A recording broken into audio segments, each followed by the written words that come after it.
Hey everybody, welcome back. We're here repairing columns on this building that was built in the 1970s.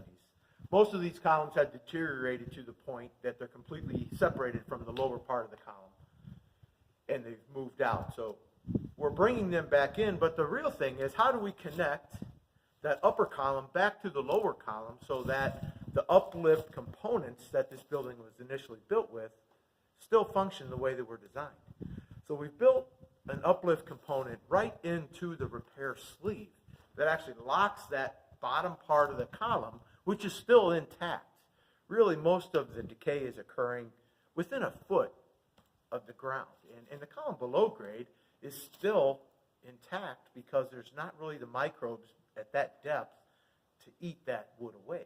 So what we've done, we'll take a quick look. This is the uplift tab that we built into the sleeve.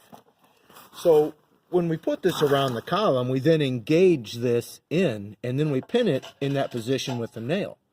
So as this sleeve goes down into the ground, it'll go down without an issue. But what that does is that locks that down so it will not come back up. So now we've actually tied the bottom column that's still intact with the upper part of this column, and we've reconnected these things so that it functions the way it was designed.